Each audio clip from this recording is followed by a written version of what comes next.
me up. Trying to get it. Trying to get it. You going back and forth.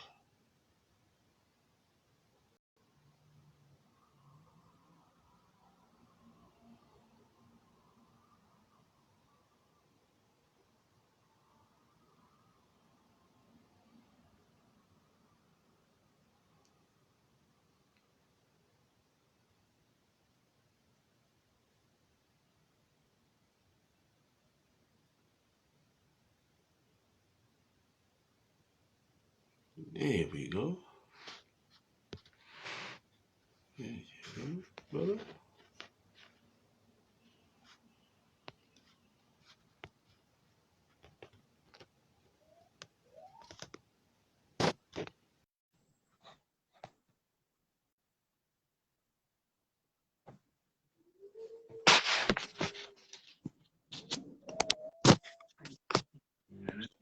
There you go. Finally. Finally. What up, brother? What's up? What's going on? Ain't nothing, man. Just sitting chilling. What's been up, man? I know. Man, let me give you a proper introduction, man. Listen, Facebook. This is my boy, y'all, Chris Franklin, a.k.a. Backyard. Class of 79, also in Albany State, man. What's going on, Wolverine? What's going on? Nothing, man. Just chilling, just here chilling, man. Waiting on you. Hey, it took me a minute That's to get this, to get this thing up, man, but we got it up and running now. Man, that's so what's up. That's what's Man, just chilling, man. Just doing this little thing, man, called the Savannah Legend, man. And you know what I'm saying? I did Shigari last week, man, and I said I wanted to get in touch with you, man. I couldn't do this without you, man. You know what I'm saying? Put you on the show, Bubba. You know what I mean? I'm glad to be a part of it. I'm glad to be a part of it. Man. So my thing is, and first question I'll ask you is, man, where the name Backyard come from? Believe it or not, it came from Ratman. Because remember, I grew up, Ratman? You know, when my dad got me a rat when I was a kid, right? And they used to come in my yard and play, right? Not knowing, now at the time, I used to get pissed off because they in my yard playing with my ball on my rat, and they wouldn't pick me, right? They not bothering the fact, I didn't know how to play at the time, right? But I kept going at it, right? And I told myself one day, one of these days, I'm gonna learn to play this game and show them I can play, right? And it went on, right? And one day Ratman came back, right? And we were just back there shooting around with me, right?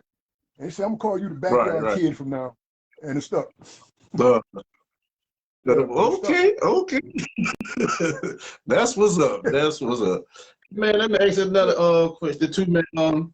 Let everybody know how it was, man, coming up in the 70s, man, playing basketball, you know what I'm saying? And who was your greatest rivalry coming up in high school? Coming from me, our greatest rivalry was for me, I'd say Richard Arnold. Richard Arnold? Richard Arnold. Yeah, because they had, like, me, Ruffin, Lamar. That was like our 1, 2, 3 punch buzz, right? But then again, they had Chuck, Bookworm. You know, it was pretty much even mess, right? And we just loved head to head, right? Talking noise, talking trash. Okay. But yeah, I'd say it was Richard Arnold, man. Especially in a way I was scared. You know, that gym was on a stage, right? Right. I played on it. Right. I was always scared, to get on that court, man. But hey, once you got on it, man, it was so. I know that's right. I know. Yeah, man. I used to hear a lot of stories about you, when I moved out, because my first year, my 9th and 10th grade year, I went to Groves High School. Then I moved on Newcastle Street, and they changed the zone, so I had to go to Tonkin. And I heard a lot of stories. When you go to school, you start hearing about the great players that got through there, everything. So I never got a chance to meet you. And then I don't know if you remember, we played 3-on-3 at Live Oak Park. Me, you, and this other guy. He was a bus driver at the time. And I caught myself, man, when I realized who I'm playing with, I caught myself just watching you playing. And man, your silky smooth shot, how you turn around and off the backboard, man, and put it on this boy. I said, man, look at here. It's time for me to stop watching this man and play with this man that's helping. Man, it's just an honor, man, you know what I'm saying, for you to just do this, man, and be the person you is, man. Tell everybody Hey, and I appreciate it, man. Because when you called me last week and said about the interview, right? That's been on my mind all week. That's been on my mind all week, right? I've been waiting for this. I know that. Get a chance, get a chance to talk to some of the old fellas and stuff. I know that's right, man. Hopefully, tell us about that team though, that '79 team though. Man, I put like this here. That team was. You know what? I put like this here. That team reminded me. You remember the '76ers? That year they had the doctor, they had everybody, they had all the talent in the world, but couldn't win the championship. Right. That was us. We had. I think we had the most talented team in the city. You see what I'm saying? Right. But here it is, '79. We won city championship, Christmas tournament, region championship, also state championship. Very next year, we gone. They lose all of that, but win the state championship. You see what I'm saying? Right. But we had a very talented squad. You see what I'm saying? Especially me, Ruffin, Buzz, Barry Hayward, Lamar Owen. You see what I'm saying? We had a squad now. We had a squad. We had all the talent, but we just ran out of time. We ran out of time. We should have had a state championship, but we ran out of time. But the boys still got behind us, so man, we had a lot of talent. Right. Hey, I seen the pictures of you with your wrist taped up. You know what I'm saying? Tell me about tell us what happened about that. You know what I'm saying, and what what brought that upon? Why you somebody came? I mean, was it in the game you got hurt or what? That was in the that was in the Christmas tournament, right?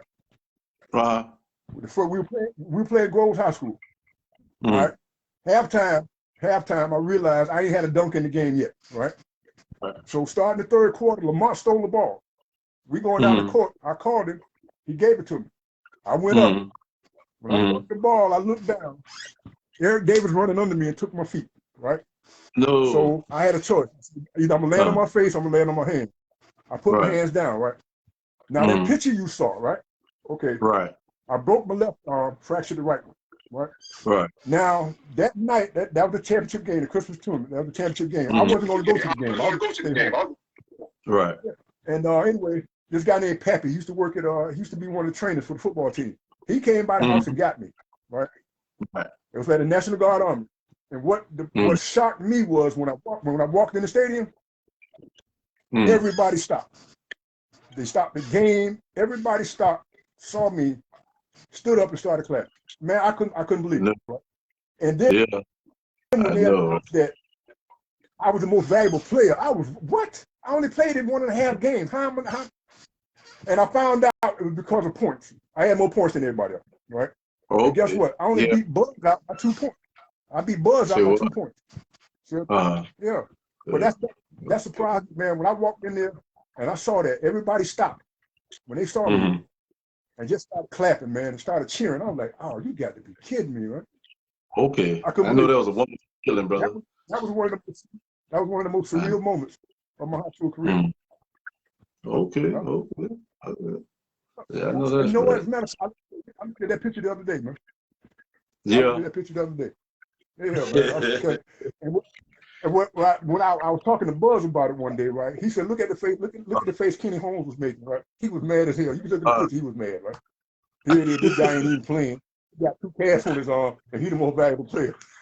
Yeah, man. Me and my boy was chopping it up the last time I did the interview with him. He was saying that you didn't even play, man, the whole tournament when you won the MVP, man. That was crazy. And you say, just like you said, you ain't know there was going to be a point. What? The first game we played was Forest, beat them, and I only played. I started the third quarter. I only played the first half of the Groves game, right? I didn't play no more. I said when they told me I thought at first they were doing it out of pity, right? But I found out that wasn't the case. The game and a half that I did play, I had 50-something points. You see what I'm saying? Like I said, I beat Buzz out by 2 points. Yeah, in that 1.5 games. 57.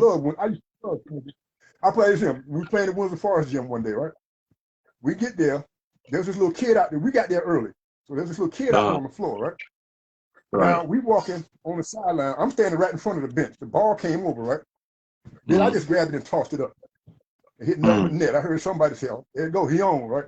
And for some reason, in Windsor Forest gym, it was like I couldn't miss. I could take the ball and throw it on the floor with my foot. and hit on there. I just couldn't miss in that gym. I don't know why. There was just something about that gym, man, I couldn't miss. Yeah, so I hate that. That was it was fun, man. It was fun. It was fun. It was fun. But it was also, like I said, when that night I broke my wrist, right?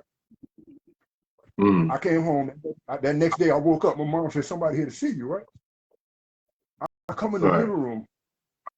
The only person who wasn't in the living room was Coach Jenkins. The entire team, cheerleaders, squad, half the neighborhood was in the house.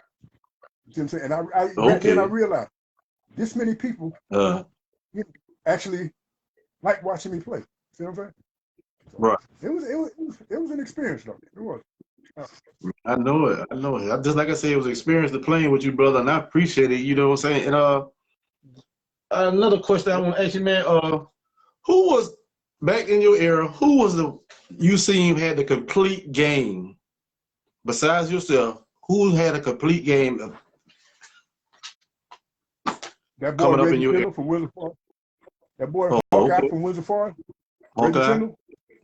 Yeah, he had a game. Him and Greg Ruffin. I always looked at Ruffin like Dr. J, man. He had the hand, he had the move. You see what I'm saying? That was Dr. J. But him and Reggie Kendall, them two had a complete all around game. Okay. And another thing, I mean, just tell everybody, you know what I'm saying, this how it was, you know what I'm saying, growing up, man, you know what I'm saying, in Savannah, Georgia, playing against, just like you say, Groves and Richard Honor. And did Johnson have a team that year? Yeah, Johnson had a pretty good squad. But back then the teams were us, Groves, Richard Arnold, Johnson, Savannah High, right? But the only don't forget, I forgot one other team. Them Beach High Bulldogs. Them boys there. Right. Man, I'm put like this. I gotta tell you something. Be honest with you. Whenever we went over there, they called it the dog house, right? Right. I was scared to go in there. I was scared to go in there. Yeah, I was scared to go in that gym. Right on up until tip off. Once the tip off came, man, the hell with all of them, boy. I didn't give a damn about none of them there. Now those boys, I couldn't stand. I couldn't stand these. I couldn't stand these. I loved it when we beat them. Let me play this here. When we beat them in the regional championship game, we come out the locker room, right? They're cheerleaders and stuff all in the hallway, right? Man, I never got cussed out so much in my damn life, right? And I hit that last shot, right? Man, I never got cussed out so much. From the time we left the locker room, the time I got to the bus, man, I might have been called everything but my name in the child of God. You see what I'm saying? I know that's right. But, I know it couldn't happen to a better team than Beach. I know that's right. So, everybody who was on this video, please share this video, man. We got a great guy on here tonight, man. Christopher Franklin, man. AK Backyard, man. I need y'all to share this on the Savannah Legend. You know what I'm saying? We just sitting here chopping it up, man. You know, just talking about basketball. You know what I mean? And I wanted to ask you, man. How was the you know what I'm saying, from high school to college? How did it? You know what I'm saying? How that panned out? You know what I mean? Was it different in high school, or was it better? Or you got better in college? Well, actually, yeah, I got better. That coach that I had, he was one of those guys that you not only had to do it on the basketball court, you had to do it in the classroom. You see what I'm saying? Right. I had a lot of respect for that. And then he let me play. You see what I'm saying? Plus he was giving me tips, you know, how to better my jump shot, you know, how to, you know, be a better rebounder, you know, that kind of thing. You know, but it you know, a lot, like I said, all my training came from growing up. All of my training came from that little rack in my backyard. It all started right there. Okay.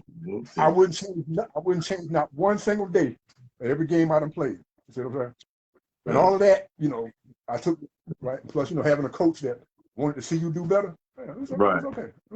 All right. I put it like this here. For me, the transition. When you was coming up, did you pattern your game after anybody? I mean, who would you say you pattern your game after coming up? Nobody really, to be honest with you. But don't get me wrong. Now, we used to go in the gym on Saturdays, right? I don't want to lie to you. We had to get in the door. we used to go in there and ball, right? I never forget. I used to like watching Ratman, the way he handled the ball, right? The way Baldy was shooting 3-pointers before he even had a 3-point line. You see what I'm saying? All of them guys, right? Okay. Michael Stone. He was another good kid for me. He was a mentor of mine, right? He always pushed me, right? And my greatest competition, growing up, you'll never believe this. The hardest person I had to play against growing up was Knobhead. The Knobhead? Yeah. Yeah, Knob had a racket in his backyard, right? He had a racket in his backyard, right? For some reason, me and him go to war with each other. We used to go to war with each other, man. I mean, when we played each other one-on-one, it was no holds barred. It was no foul calling. You see what I'm saying? Right. As long as there wasn't nobody bleeding, play ball. You know what I'm saying? Okay. Yeah. Now, you're talking about a little, I put like I said, Knobhead put me in the mind of Joe Dumars. See what I'm saying? Okay. As far as the defense go? Right. There you go. But yeah. But I mean, it was that entire era, Billy, I wouldn't change for nothing in the world, man. That to me was the greatest era for basketball players in high school. You see what I'm saying? Right. The year 1979. Right. Because I heard about a lot of guys in 79, man. And just like I said, I had the privilege to play with a lot of these guys in Savannah. You know, me being young, coming up behind these guys, and they picked me up to play. You know what I'm saying? You know, I just thank God for the education and you know what I'm saying, that I got through these people like Andrew Knowles, Mike Pringle, all these guys, Shagari Williams, Harry Jackson, Petey. Petey taught me a whole lot. You know what I'm saying?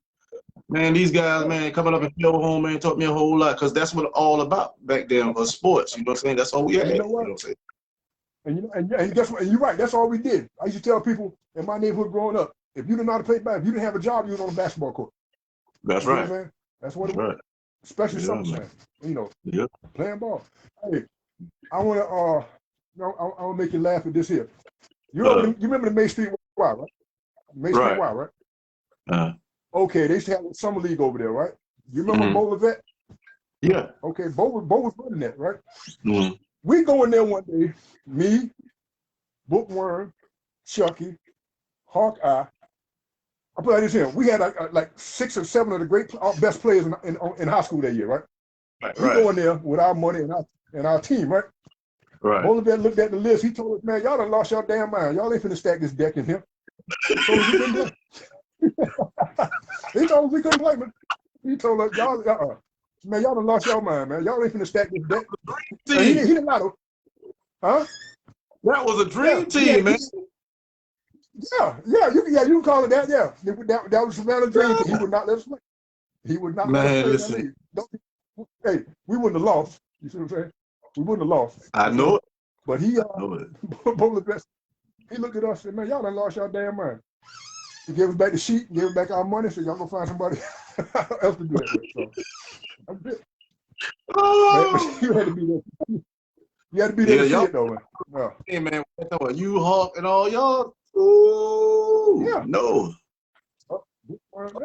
We had a car. Yeah, they didn't bring y'all up out of jail, man. Huh? Yeah, that was it though, man. That was the thing. They gonna let y'all smash them like that. That's too much talent. That was too much talent y'all had on that team. No, it wasn't. He just didn't want to see it. Just want to see all that. Yeah, man. I mean, anything else you want to say, man? You know what I'm saying?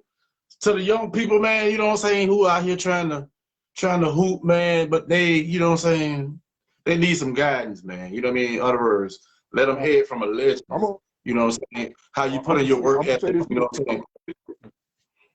All right, other than the work ethic, but here it is. If they don't get nothing else, get that education. Get that education. That's going to take them further because a lot of them might not make it, you know, as far as basketball goes. You see what I'm saying? Right. It is. But get that education. You see what I'm saying? Then they can do what they want. So I'll leave them with that. Get that education. All the young people out there that's listening to this, watching this, get your education. That's going to take you further than anything else, especially this day and age. Get that education. I know that. Yeah. Man, y'all, man, just like I say, much love, man. I appreciate that, Wolverine, man. I appreciate this. Anything else you want to talk about before we get off it? I mean, it's your show. It's about you. We good, man, because I got to be to work early in the morning. You know what I'm saying? I feel we you. good. Like I said, I appreciate you, man, having me on your show. You know Ain't no problem. And I look forward to doing it. Go here, share this video. Telling you, one of the greatest in Savannah, Georgia, y'all. Christopher Franklin backyard, man. Appreciate you. All right, man. I look forward to doing it again, man. For sure, man. Peace out. All right, All right, peace out. All right.